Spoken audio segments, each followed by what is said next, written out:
Okay, welcome to your final exam and AP exam review videos. What we are going to do today is talk over through these videos every single time period that we have discussed, including the material from last year and then into this year. The way these maps are set up is that you'll see that I have each region broken up into periods. They are color-coded, so as we discuss these, we will be color-coding the blocks. What the blocks give you are some of the key concepts, key civilizations, but more importantly, the large patterns that you need to be aware of for that particular time period in that region. What we also have then corresponding in the same color are the civilizations or key information located in the region on the map to which they pertain. And then the other thing we will be marking as we go along is over on the geohistogram, we will be marking where the civilizations are that are corresponding to the same color on the map. Okay, so that's the setup for these, and we will go ahead and begin.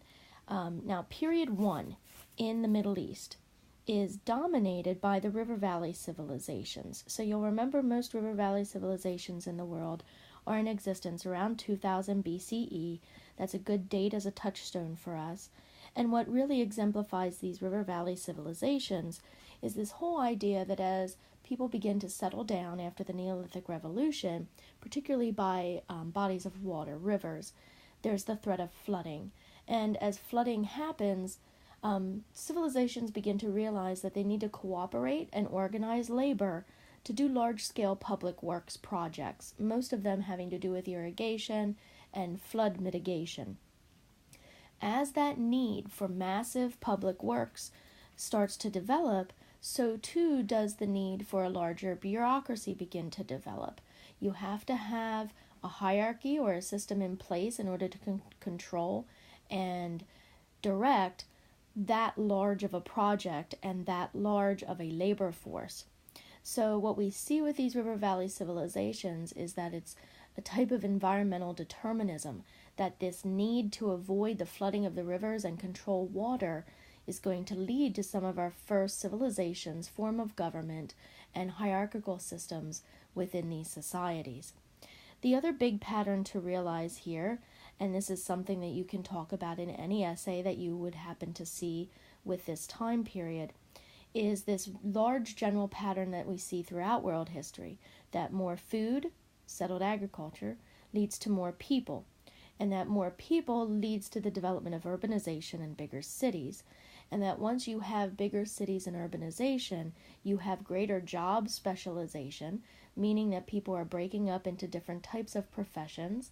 Often what's going to come along with that is a hierarchical system, both economic and social. And then finally, that's going to lead to an increase in trade, particularly because cities are not self-sufficient and they need to share and exchange goods with neighboring city-states. So these are general patterns for period 1 that pertain to any of the civilizations we are going to mark next. So we will do this in chronological order. First civilization we're going to indicate is over here along the Tigris and Euphrates River. It's the ancient civilization of Mesopotamia. Now, on the geohistogram, Mesopotamia actually refers to a number of civilizations. So we have Sumer in the first city-states, we have Babylon and Akkadian, and in the same area you also have the Assyrian Empire, the first major empire that's going to exist. You also have the Hittites as part of this. And then something separate put off to the side closer to the Mediterranean, you have the ancient civilization of Israel. So these are the civilizations that encompass this larger category that we call Mesopotamia. Now, a few things to remember about Mesopotamia, since it was a river valley civilization. Everything we mentioned regarding the larger patterns and public works, irrigation projects, and so forth pertain to it as well. However, in addition to that, we also have a few other key concepts that we want to remember about Mesopotamia. So, for example, the writing system that developed there, cuneiform, is going to develop in order to keep the records of trade.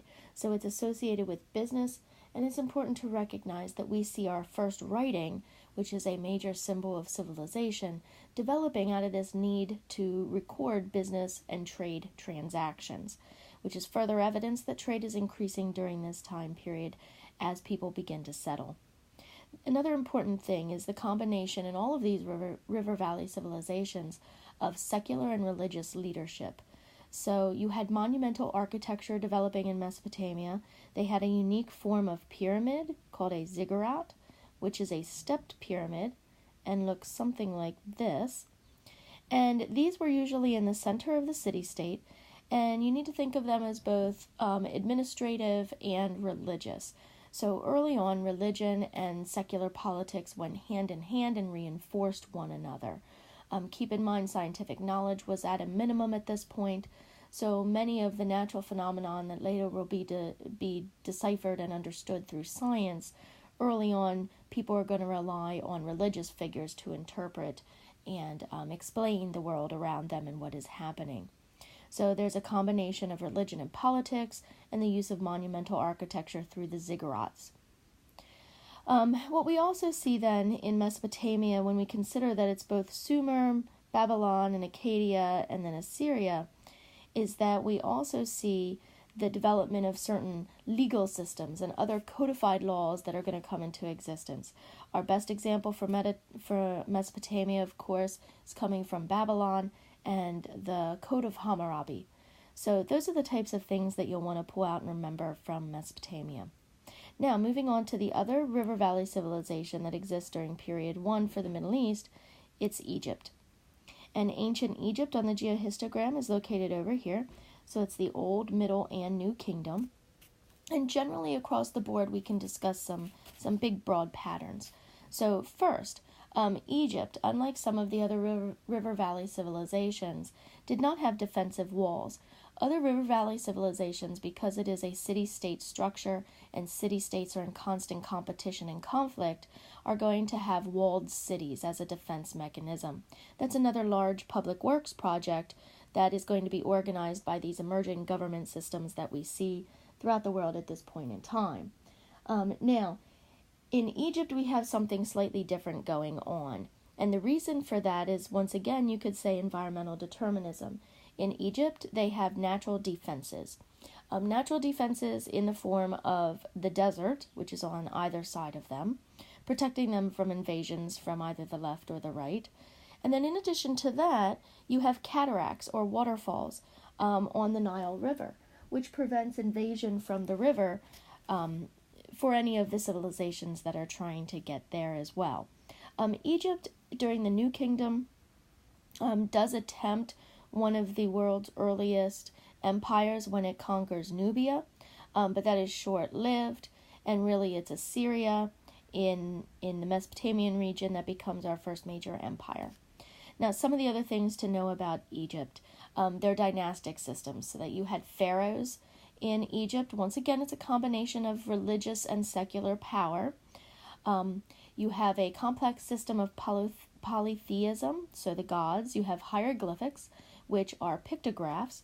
So unlike cuneiform, which is a wedge-type written language, hieroglyphics are done with images. The Rosetta Stone is what's going to later enable us to translate that when you have Egyptian hieroglyphics along with the ancient Attic Greek, by which we're then able to translate the ancient Egyptian texts. And when I say Egyptian texts, I do mean plural. So Egypt, like other river valley civilizations, was developing a hierarchical system both socially and economically. And one of the groups that was highly valued in Egypt were their scribes. Some of the technologies coming out of ancient Egypt was papyrus, which you can consider some of our first paper. So we have many, many scrolls that have survived, written and inscribed by the scribes in their society. So the people who could write this written language of hieroglyphics were given prestige in their society. The other thing to remember about the social hierarchy, particularly about the pharaohs regarding gender, is that there were some female leaders in ancient Egypt. Hatshepsut is one example, but there are also some wives of pharaohs who became very powerful as well, including Nefertiti, who was the wife of Akhenaten, who was Egypt's one and only monotheist. Egypt is dominated by polytheism, but for a brief time under the rule of Akhenaten, you did have monotheism emerging very, very early on. Just like Mesopotamia, Egypt had monumental architecture in the form of pyramids, of course, as well as the Sphinx and others. So just like other river valley civilizations, they had monumental architecture as well. The other major technological advancement to come out of Egypt that you should be aware of is the use of modern medicine, or not modern, but the use of medicine. They were doing surgeries in ancient Egypt, so some very advanced things were coming out of that part of the world regarding medicine. Finally, for this early period, there was trade between these regions. So we do know that Mesopotamia and Egypt traded with one another very early on, and over the course of world history, we're going to see that trade and the connection of the world together through trade intensifies over time. Okay, that's period 1.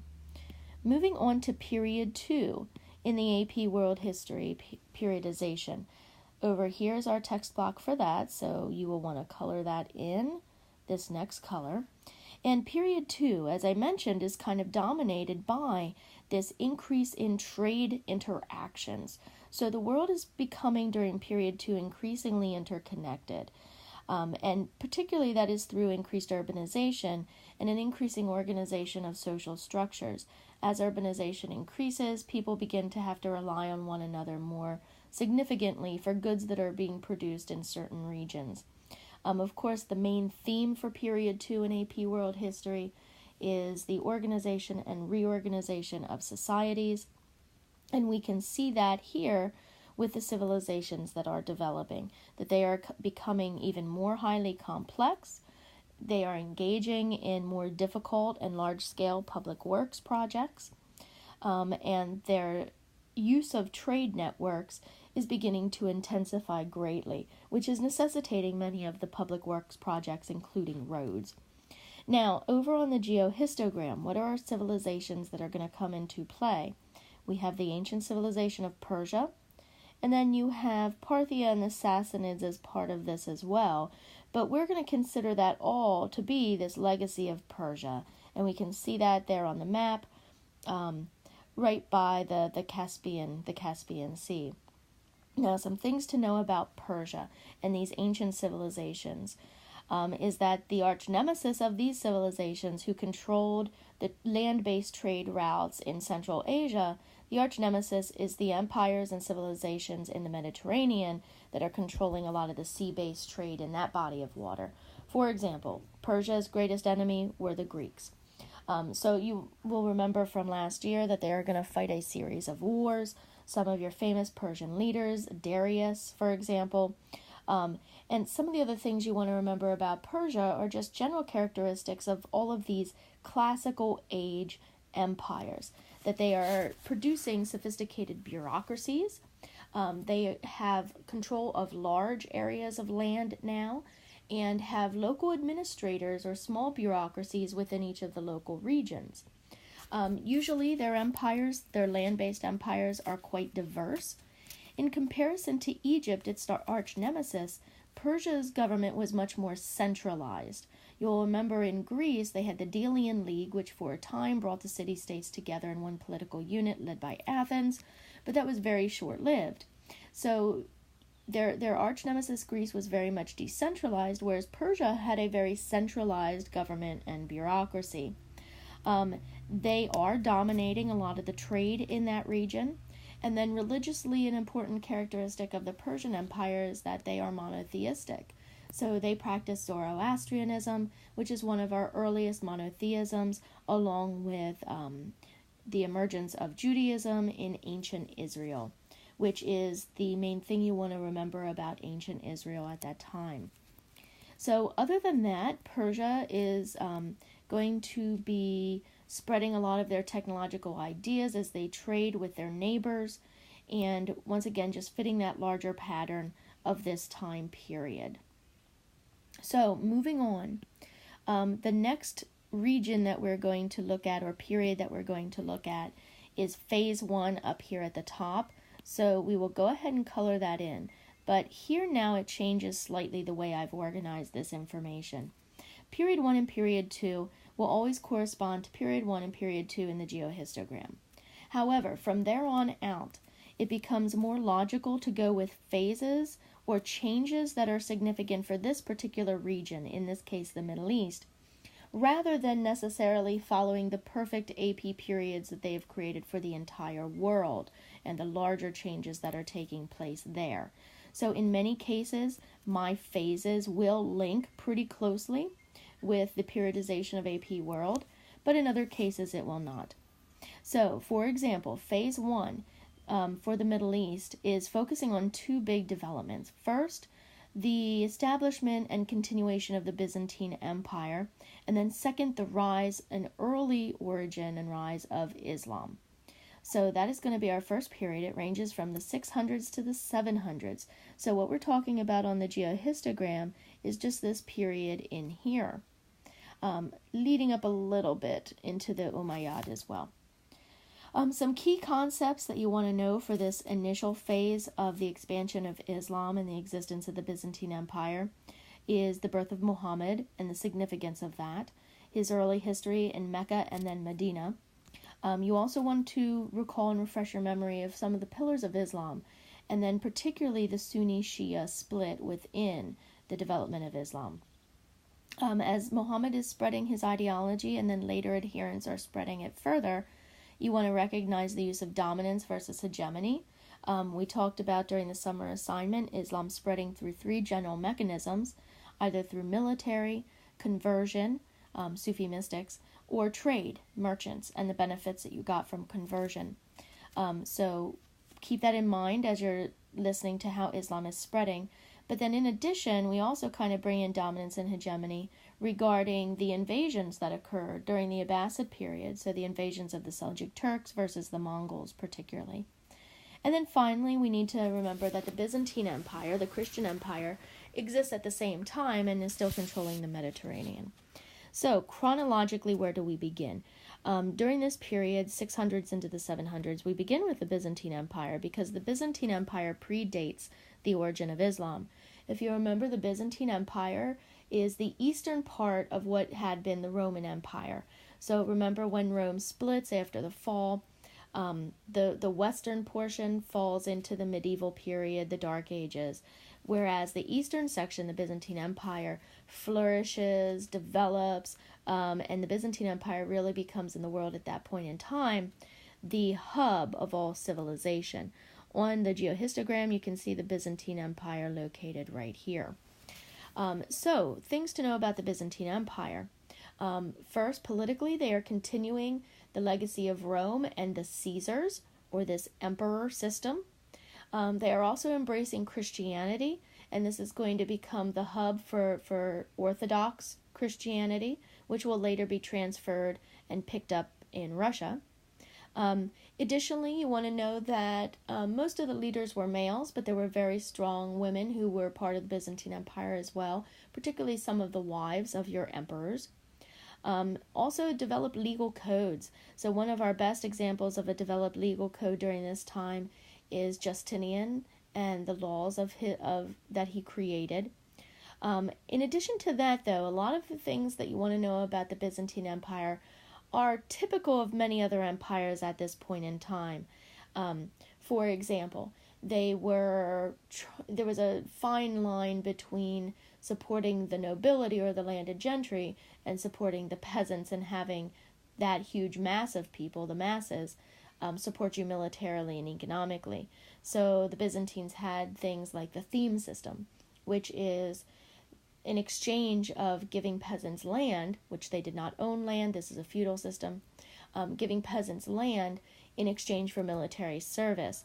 This set up a lot of problems with the nobles, the landed gentry, who felt as though this was their power being taken away. And remember, during this time period, period 2 into period 3, 4, and you can even consider into period 5, land equals power. This is before capitalism, this is before production kind of reigns supreme, and the type of production that dominates the world at this point is agriculture. And in order to do agricultural production, you have to have land. So land equals power. So there were major class divisions, and things were very hierarchical in the Byzantine Empire.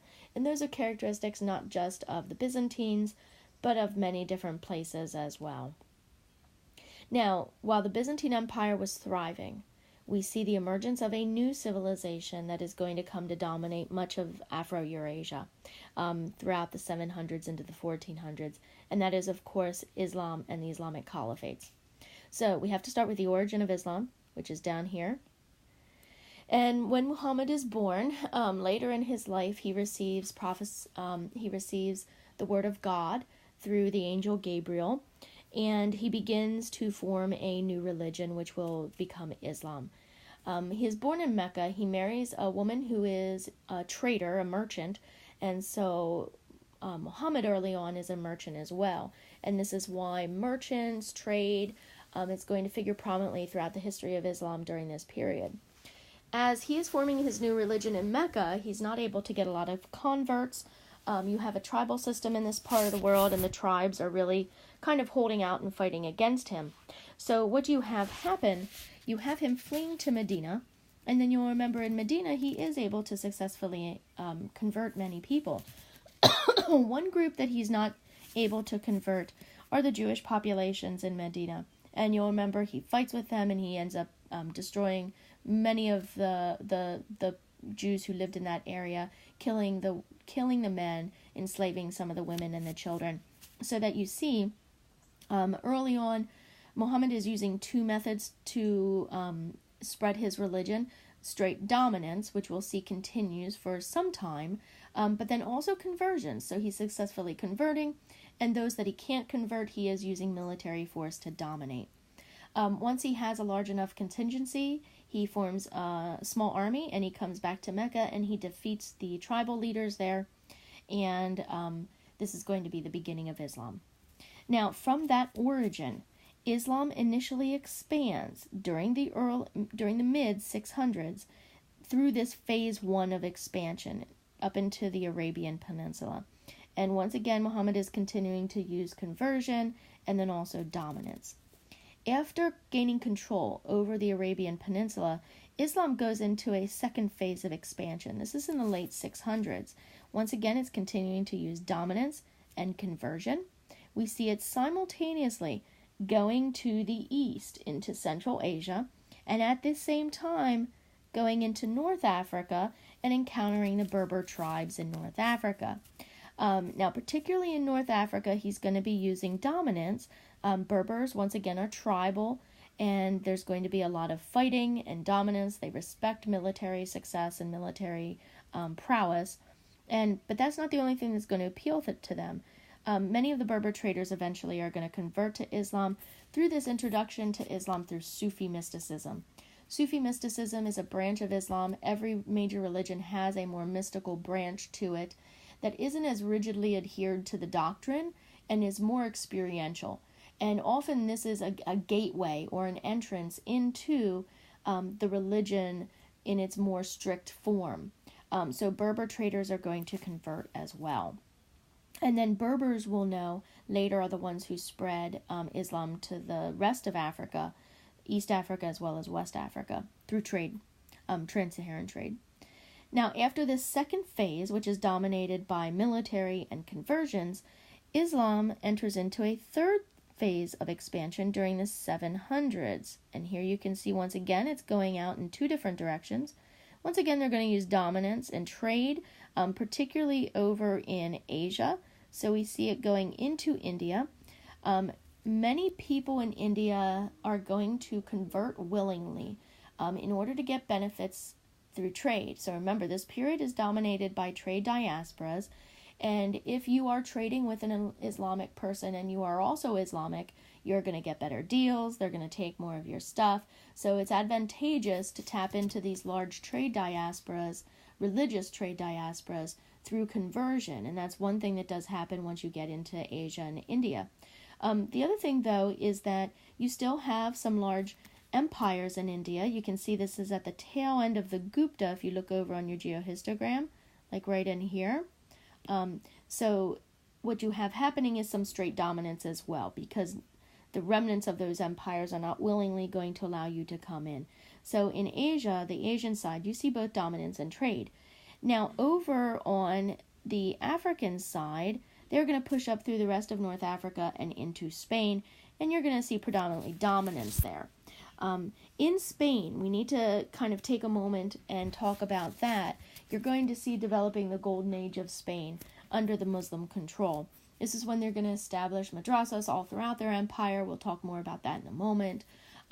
You are going to have people of all religious faiths studying together, sharing knowledge, and it's really this period of liberalism where it doesn't matter who you are ethnically, religiously, socially. There was a great amount of peace and stability in Spain at that point in time, and we'll talk later about how that changes when we do the Europe map. But what's happening during this third phase of Islam is that they're creating Dar al-Islam, or this Islamic community, all throughout various parts of Afro-Eurasia. Okay, so that's the initial spread, and you can see it's kind of horizontally going out in two directions. What we're going to see next is that it starts to move kind of north and starts to move south. So our next period is what I refer to as Phase 2, and this is the period of the major Islamic caliphates. So we're talking about the period of 700 to the 1400s. They are continuing to expand. This time they're using a great combination of a little bit of dominance. Notice dominance starts to go away as you become more powerful. You don't need to use it as much. And really what we see coming in is the Sufism and then the merchants. It's predominantly the merchants and the trade benefits that's going to allow the expansion of Islam during this later period. We also see the development of this huge Islamic trade diaspora all throughout Afro-Eurasia. They dominated. By far, they were the most significant civilization at this part in the world. This leads into the Golden Age of Islam, during which they are spreading ideas from all these different parts of the world throughout their empire. So, and anytime you see ideas spreading quickly, you see more innovation developing because of it. Because new ideas stimulates even newer ideas, and also syncretic ideas where you're blending certain traditions and creating something new. So we see a flourishing of culture and science and knowledge during that period because of the expanse of their empire. And of course, the public works that they're building in order to bridge those gaps geographically and bring the empire together. Roads, travel networks, things like that. Also, you see a great tolerance developing during this period in world history, and this is kind of the first time we see this liberalism, this tolerance for other groups that are not part of your own, and that's exemplified during the Abbasid period with dhimmi status. And remember, dhimmi status is this idea that you could practice and worship freely if you were non-Muslim. That's distinctive because in other civilizations, if you were invaded, you had only two choices. You could convert or die. When Islam hit, you could convert, you could fight and die, or you could claim dhimmi status, which, like I said, allowed you to practice to practice your own religion if you were not Islamic. But it did come with some regulations. So there was a tax associated with it. You were not allowed to, you had to dress differently. So visually, you had to look different. You couldn't build your house as tall as some of the Muslim houses. You could worship, but it had to be in private. You could not convert people. So you could look at it by today's standards as a second-class citizenship, and it definitely is. But at the same time, you have to keep in mind that it is so much more liberal than what was around at that point in the world. So at that point, it was very, very, very tolerant. By today's standards, though, you do see that there are some inequalities that exist. So where are we on the geohistogram for Phase 2? So we are talking about the Umayyad period and then the Abbasid period, during which they conquer, much of the world. So we can see it goes into Africa and so forth. So where does this begin? So we have to begin and go back to the Umayyad period, which is the earliest of the caliphates. There's not much you need to know about that period except for the fact that there was a lot of contention and fighting about who would take over after Muhammad's passing. This is the origin of the Sunni-Shia split, of course. That does it have to be a person who is related by blood to the Prophet Muhammad, or does it have to, or can it be anyone who embodies his ideals? So the Umayyad Caliphate, the other thing to remember about them is that they were located closer to Damascus in Syria. That's where their capital was. So they're going to be much more influenced by this part of the world, the Mediterranean. And you see them being heavily influenced by that culture. Later, when the Golden Age occurs and the Abbasids take over, we see them shifting a little bit further east toward Baghdad. When they are in Baghdad and the Abbasid Caliphate is established, now we're going to see them much more influenced by this part of the world, by Persia and some of those ancient traditions. So there's a shift in culture, in emphasis on government, bureaucracy, and the methods and practices of organizing your society when it shifts from the Umayyad to the Abbasids. Additionally, when the shift occurs to the Abbasids and they move toward Baghdad, they are then closer to the Indian Ocean and they become much more involved in Indian Ocean trade, whereas the Umayyads were much more involved in Mediterranean trade, coming up against the Byzantine Empire. Okay, so there's that shift that you should know about those two empires. Now, during the Abbasid period, that's the one that you want to focus on the most. They encourage and continue the expansion that was begun under the Umayyads. So, just like the earlier periods of expansion, we see Islam spreading in two directions pretty much simultaneously. So they are going to spread down into Southeast Asia, Indonesia, Oceania, and the Indian Ocean region between 700 and 1400. So this is what we consider phase 4 of Islamic expansion. Here, no longer are they using dominance. We really see conversions coming into play here, and mostly not through Sufi mysticism any longer either. The conversions are happening because of the benefits that they will get from trade.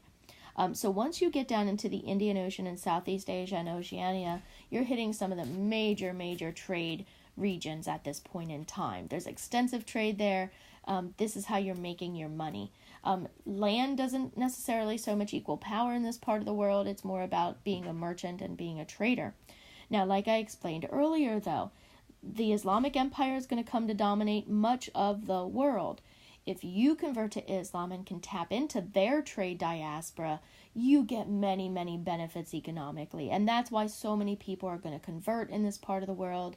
To this day, Indonesia has the largest population of Muslims, but it's going to be done initially for these benefits in trade. Now, simultaneously to the expansion down in Southeast Asia and into the Indian Ocean, you see Islam also expanding down into West Africa, becoming involved in the trans-Saharan trade networks, and into East Africa, being involved in the East African, Swahili Coast, Indian Ocean trade networks. Once again, this is all happening between 700 and 1400, so this is Islamic expansion period 4, and once again it's through trade and conversion, although we do see a little bit of straight dominance, particularly in West Africa, as they come in and are involved in some fighting, particularly the Almoravids, who are coming from this part of the world. Okay, now, in West Africa, let's deal with that first. How are they coming in and gaining influence in West Africa? In West Africa, we're now dealing with Mali, Ghana, so you can see them over here. Songhai, a little bit later, will come to be dominated by Islam. And how do they gain influence? Okay, so when they first come in, they're coming in as the Berber traders. It's the Berbers, who we talked about earlier, who are expanding Islam in this part of the world. They're coming in, and initially because they're traders and a trade diaspora, they're living outside of the community. So remember, trade diasporas operated within other people's societies, but they had their own separate communities. So in West Africa, you had major cities like Kumbesele, for example, and then later Timbuktu. But the Muslim traders were living in a village which was right on the outskirts of the city. So it's almost like you had two villages, two cities, the main one and then the Muslim traders who were living on the outside. Over time, you're going to see that changing, though, and there's a greater integration of Islam into the African societies. The way this is going to happen in West Africa is through bookkeeping. So Islam, when it comes into that part of the world, is going to have a written language, of course, Arabic. In West Africa, they had sophisticated storytelling and oral traditions, and they had no need for the written language. However, when Islam comes in and trade increases, that necessity for writing down and keeping records becomes more and more significant. Because the Muslim traders had a language established already, they are going to offer their services to the African kings as bookkeepers. And this is the first way that they begin to infiltrate the society. Once they have that influence, then they begin to spread that influence even more so. You see mosques beginning to develop. We have a great example from Mali of syncretism with the mosque at Djenné. But eventually you see Islam starting to spread within the region through conversions. There is some backlash toward that later on as African leaders want to go back to their traditional beliefs. But Islam never truly disappears, and we see a real blending of African traditions and Islamic traditions in this part of the world, which is still extremely strong today. So bookkeeping was the main thing in West Africa. Now, moving over into East Africa, as they move down the East African coast, they're encountering the civilizations of Aksum. Ethiopia is going to be a Christian stronghold. They're never fully able to dominate there until much, much later. And they're going to go down the East African coast. Now, how does it happen there?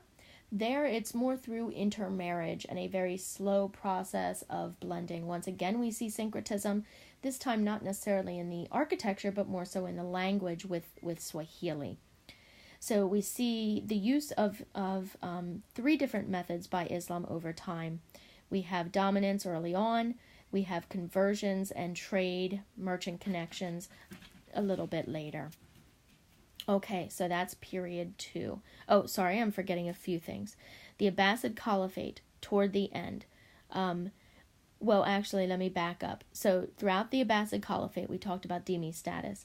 The important thing about dhimmi status is up here. What does it allow to happen? All throughout the Muslim Empire, we have an an intensifying Jewish trade diaspora, which is flourishing during this Abbasid period due to dhimmi status. So, in fact, it's interesting that Muslims offer the Jews the ability to return to Israel during this time period, and some do, but many refuse to go back because they have it so good in the Islamic Empire. They're able to hold high positions in these extreme regions of the empire. Many of them have a lot of wealth, a lot of power, a lot of control, and they like the societies in which they're living, and they choose not to return to Israel. That did happen one other time earlier during the Babylonian period. After the expulsion, which also happened during the Babylonian period, Cyrus actually offers the opportunity for the Jews to come back to Israel, and they refuse it at that point as well. The reason those two things are on this sheet is because it's going to come into play later in the very last section when we talk about the Israeli-Palestinian conflict. Okay, so during the Abbasid period, dhimmi status gives a lot of prominence to Jewish traders and merchants who are living in diaspora. And so this is a flourishing not only of Islamic trade diasporas, but also simultaneously Jewish trade diasporas. So those two groups are really the groups that are spreading knowledge, goods, science, belief systems all throughout that time period. Although in contrast to Islam and Christianity, Judaism was not focused on conversion. They maintained their religion. They did not really try to spread their religion. And that's a big difference between the two. Okay, the final bit with the Abbasids. What are some things that are going to weaken them? Okay, so first, you have the Seljuk Turks, who are a semi-nomadic pastoralist group from Central Asia. They are going to invade in 1055. When they invade, and here's our invasion mark, when they invade, they are invading using hegemony. So they come in using dominance, but then what do they do with the Caliph? Remember, this is coming from the summer assignment. They do not kill the Caliph. They keep the Caliph alive, and they create two separate positions. One, the Caliph, which is going to be more religious, and two, the Sultan, which is going to be more political.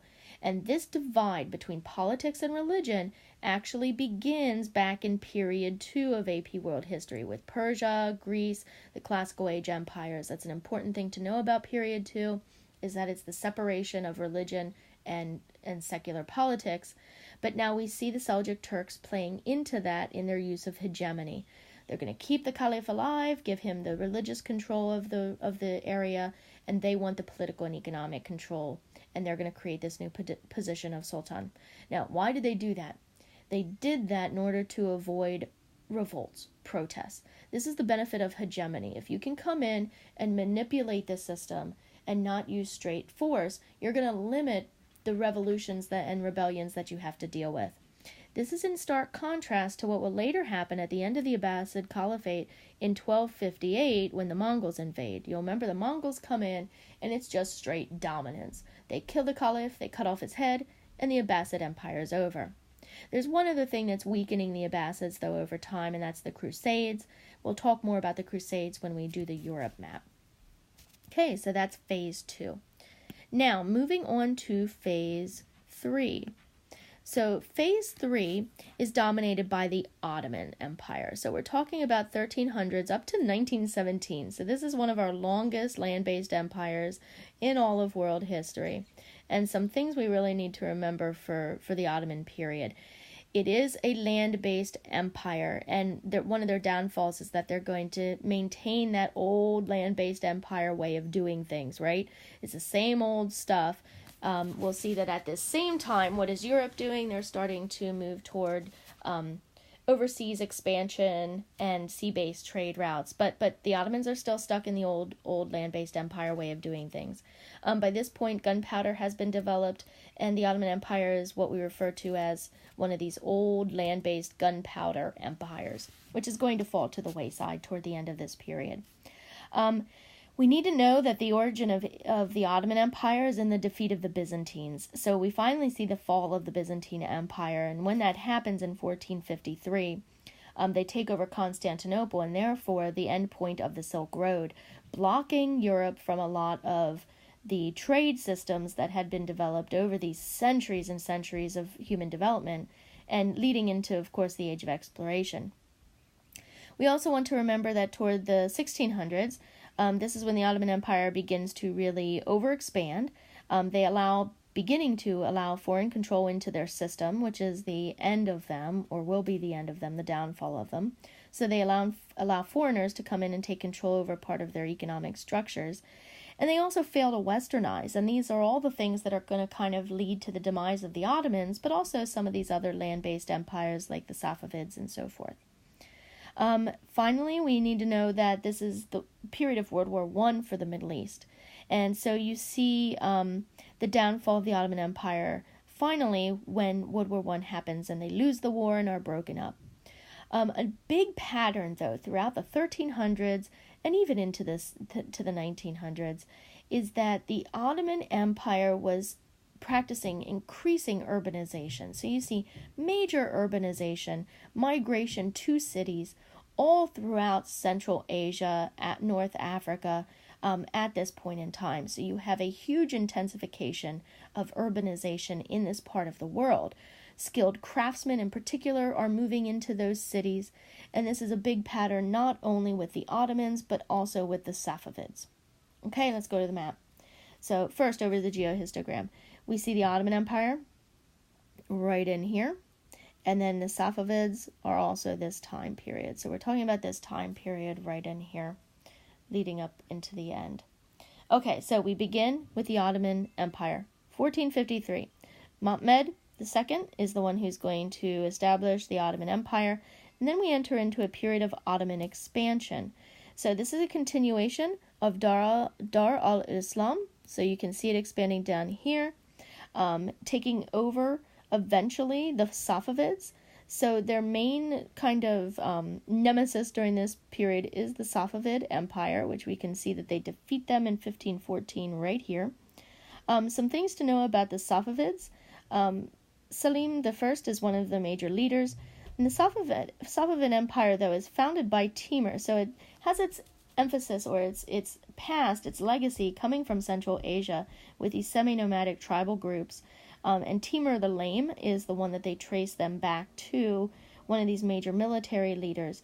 Shah Abbas was probably their greatest leader during the Safavid period. He tried to westernize, just like many other regions do, but unsuccessfully. And we'll see that that's a characteristic of the Ottoman Empire here in a moment as well. One of the major cities, because I said urbanization is a main pattern in this part of the world at this period in time. One of their main cities is Isfahan. It's a significant city along the Silk Road. And once again, you see migration to the cities, particularly of skilled craftsmen. So you almost have what's happening in Europe simultaneously with guilds and the intensification and development of capitalism. You see the beginnings of that here with the urbanization and the emphasis on crafts and production and guilds as well. Now, going in the other direction, we have the intensification and urbanization of Constantinople, which will be called Istanbul now.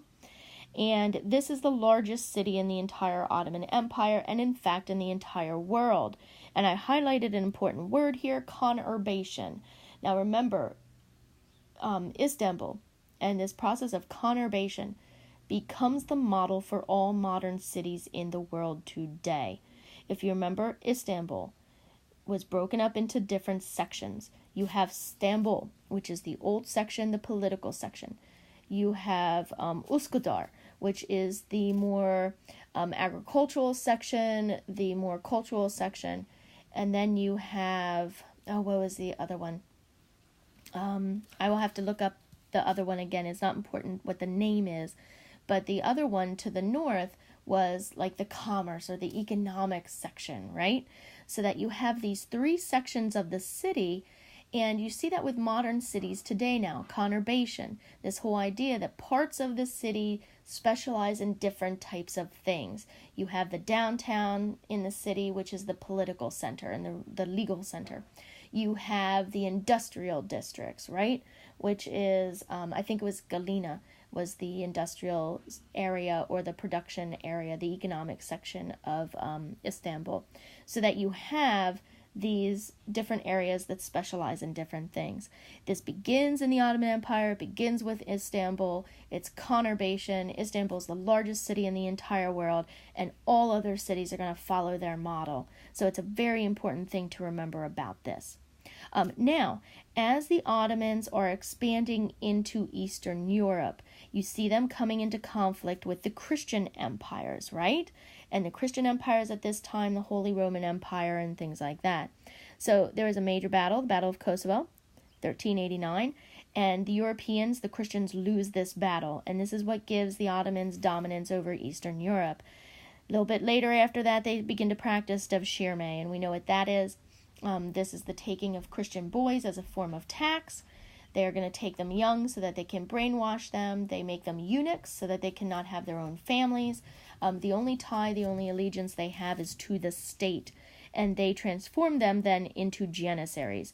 Now, as the Ottomans are expanding into North Africa, they are going to use these janissaries. As they are expanding throughout the rest of Asia, they are going to use these janissaries. These janissaries become one of two functions, either political leaders or military personnel that are being used in the expansion. But keep in mind, these are those children that have been brainwashed so that they have pure allegiance to the state. Now, generally, during the later period, this is going to start to break down as the Ottomans are losing control over this vast empire. But initially, having these janissaries through devshirme was a major benefit to them. They will expand further into Europe. And particularly this expansion into Europe is happening under Suleiman the Magnificent. This is the mid-1500s, but they never get further than Eastern Europe. The Christians are able to keep them at bay. But once again, just like the Islamic caliphates, they control a huge, huge landmass. And like I said, they are staying in control until World War I, the 1900s. Now, eventually, though, we know that they are going to be called the sick man of Europe. And this is kind of illustrating those larger patterns of why these old land-based empires aren't going to make it. So first, they realize that they are falling behind. So they try 2 attempts at westernizing. Tanzimat is the first one. It fails. Young Turks is kind of a movement that happens on its own, and that fails eventually as well. And then you have eventually people like Muhammad Ali in Egypt who is breaking away. So as the Ottoman Empire is losing control, regions out here on the periphery begin to break away and claim independence.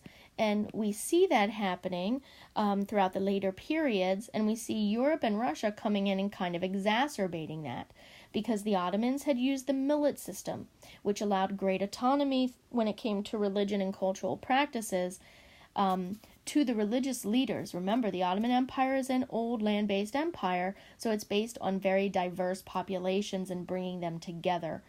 The way they brought these diverse populations together in one large empire was the millet system, which is this system of giving autonomy, religious and cultural autonomy to these regions, and yet they had to pay taxes and military service and political homage to the Ottoman Empire, the Central Empire in the Middle East.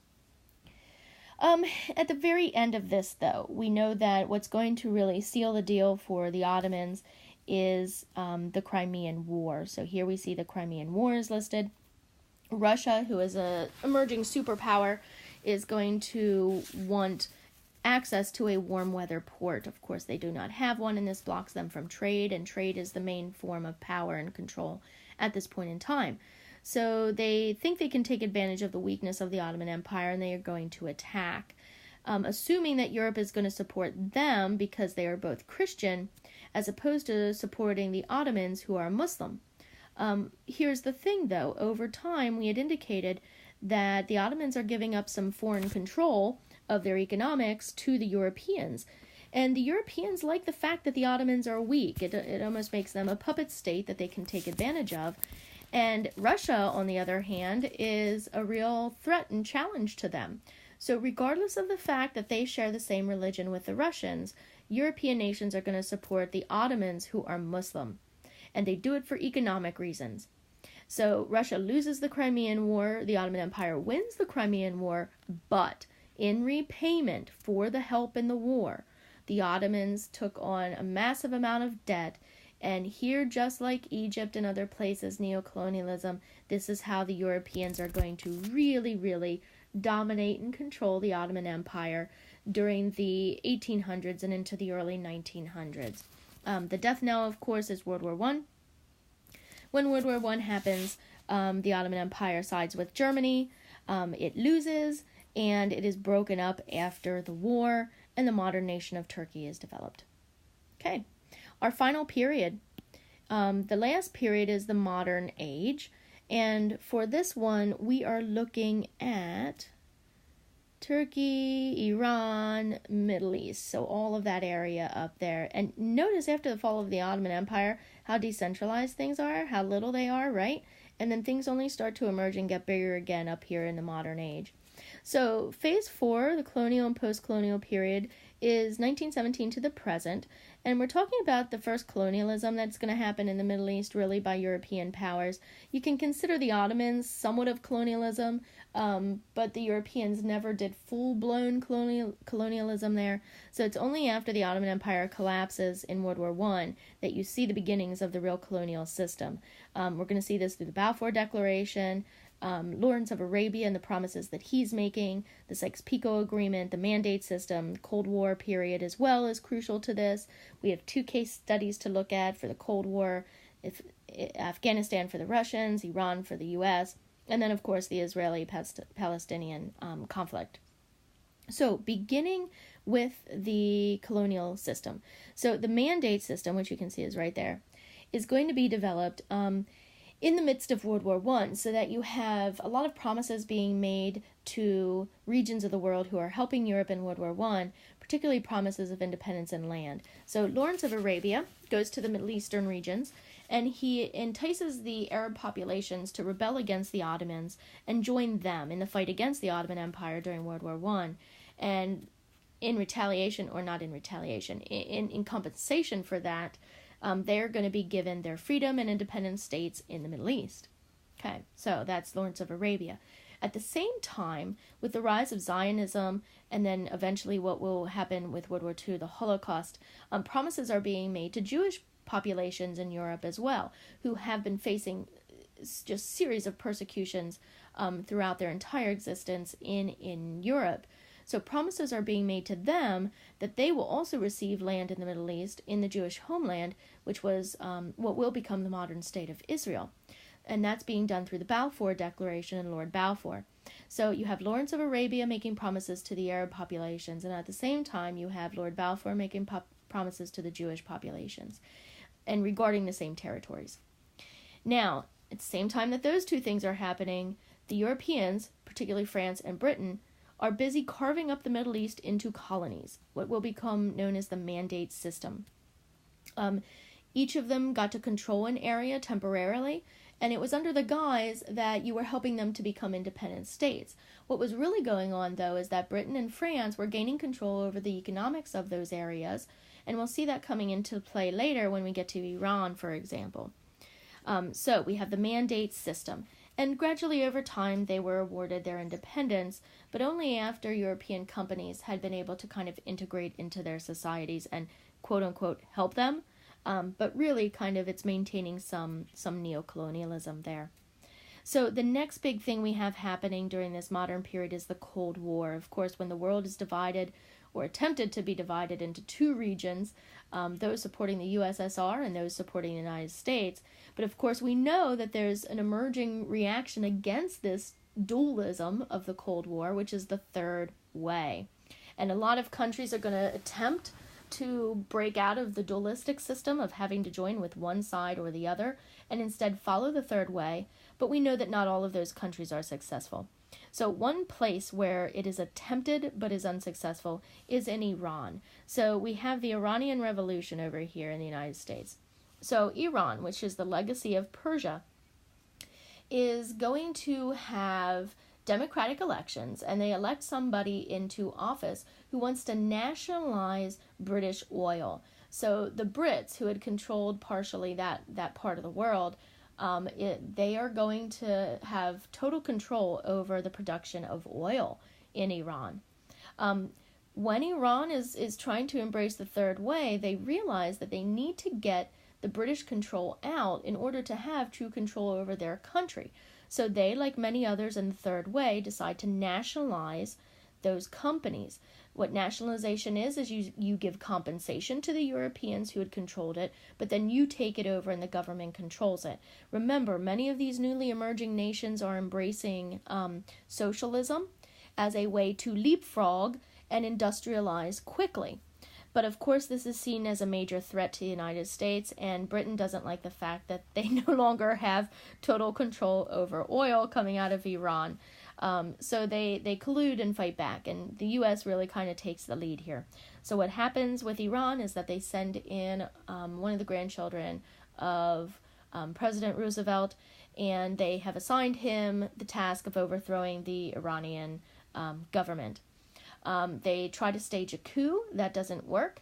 And then they planned false newspaper stories. Actually, there are people back in the United States making up these false stories and publishing them. All of this is done clandestine. All of this is done in secret. And finally, none of that is working. So Roosevelt decides to hire gangs to start to kill people, destroy the cities.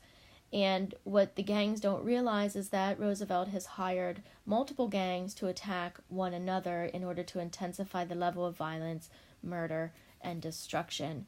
And he's successful. He creates anarchy throughout the country. Many people lose their lives in this violence. And the people are going to call for the overthrow of the leader of Iran, because of course he can't stop this, because unbeknownst to him, these people are being paid by the United States government to kill one another. And even they don't realize that they're all being paid by the same person, by the same government. So it creates this instability, this chaos, and the government collapses. The Shah, who America is going to support, basically a puppet of the United States, is going to be put into office. And it's not until later in the 1970s that the people are finally going to rise up against this American puppet government.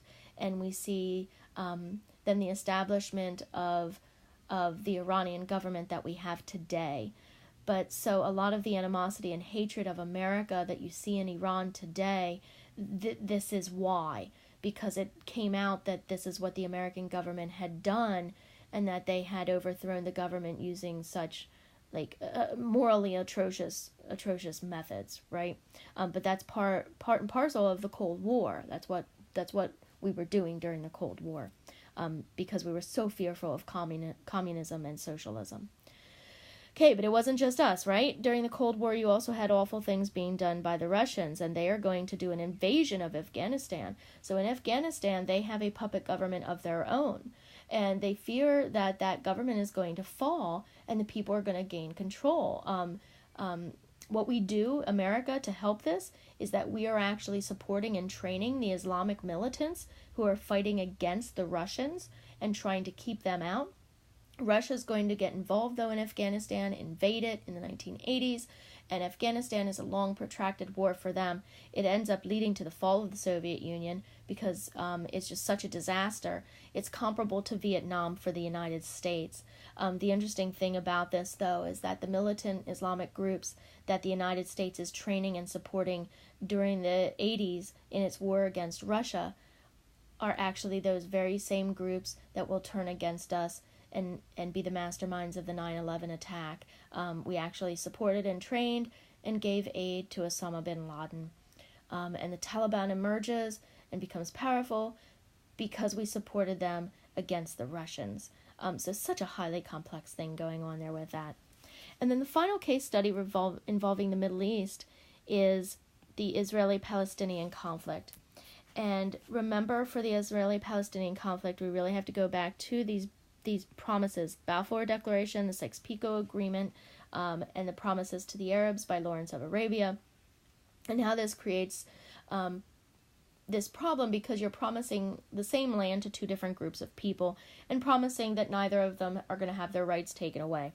So what you have is, under the mandate system, the Brits control what will become the modern state of Israel, or the Mandate of Palestine. So when they gain control, they allow and begin to allow Jewish immigration. This is after the Holocaust, and so Jewish immigration is really, really high. And unexpectedly, there are so many people coming in that it is starting to really displace a lot of the Arabs who were there. So what the British government decides to do is they limit Jewish immigration to Israel. In reaction, you see illegal immigration continuing, but you also see a series of terrorist attacks by Jewish terrorist groups against the British people who are in the Mandate of Palestine, or the modern state of what will become the modern state of Israel. So you see terrorism being used. However, keep in mind, this is all from the point of view of one side or the other. According to the Brits, they were terrorists. According to Jewish populations, they were freedom fighters. That similar thing is going to be done then later on. So because of these terrorist attacks, the Brits decide to leave. They pull out. This is when the UN decides on its partition plan, and in 1948 they decide to split this region, the Palestinian Mandate, into two separate states. One, the state of Palestine, which is three separate sections: the Golan Heights, close to Syria; the West Bank, close to the Hashemite Kingdom of Jordan; and Gaza, which is close to Egypt. And then interspersed with that then will be the modern state of Israel. And Palestine will be a Muslim state. Israel will be a Jewish state. The moment that the Brits pull out and this partition plan is announced, all of the Arab countries who consider that to be their land, just like the Jews consider it to be theirs, all of the Arab countries attack. It does not last long. Israel is easily able to defeat them, which is amazing given the disparity in size and numbers. But Israel defeats them and then are able to take some of the land that originally had been part of the Palestinian state in the UN partition plan. But they're doing it for security because, keep in mind, they are a small Jewish nation in the midst of a lot of people who despise them and deny their existence. Okay? Over time, then, there's going to be smaller skirmishes, and they're going to be gaining land that had been part of that UN partition plan for the Palestinians. Now, the next major event is going to happen in 1968, 67. In 1967, you have the Six-Day War. What happens? Arab nations once again attack Israel. And remember, the crazy thing is, had the Arabs agreed to the partition initially and accepted the two-state system, we wouldn't have had probably much of or any of these problems today, okay? But so it was aggression on the part of the Arab states that's going to start all of this. Today they claim that they want that two-state plan, but they could have had it at the beginning had they not done all of this violence, right? So anyway, the Six-Day War happens in 1967. They attack again, and Israel wins again and gains even more territory. So once again, series of, smaller skirmishes over time until what you have now is a very small area controlled by the Muslims, and then Israel has grown and grown and grown and grown in size. Now, how is this ever going to be resolved? Nobody knows, but there are multiple plans. One is that original two-state system. What that would look like and if that would ever work and if people would agree to that is unknown. Another is a binational state or a bi-religious state where you have both Arab Muslims and Jewish people living together in one state. This is actually kind of what Israel is today, of course, right? There are Arabs living in Israel. They do have equal rights. They do have representation in government. The thing that they would take issue with, though, is the idea that in the Constitution, to be a citizen, they actually have to recognize Israel as the Jewish homeland. And so that creates a little bit of contention, right? And on the ground, people would say, too, that they are discriminated against in different ways. But could that work? I don't know. With the legacy of violence, it's something that's really kind of hard to imagine that you could ever have this bi-ethnic or bi-national state existing, where you have both Palestinians and Israelis living in the same state. Two other options: that there is one state created there, and that it is Arab and Muslim. And the other option is that there's one state there that is created, and that it is dominated by Judaism. That's the one that we are kind of seeing being created, particularly with President Trump acknowledging Jerusalem as the capital of Israel, which originally Jerusalem was supposed to be split in half and maybe even administered by the UN as this like multinational, multi-ethnic location because it's significant to so many religions. In fact, all three religions of the book, Islam, Christianity, and Judaism, all recognize the significance of Jerusalem. So what will happen with that? We just don't know. But the legacy of it comes out of colonialism and World War I. So, wow. Over an hour into it, this is the history of the Middle East. Okay, there's your first one done.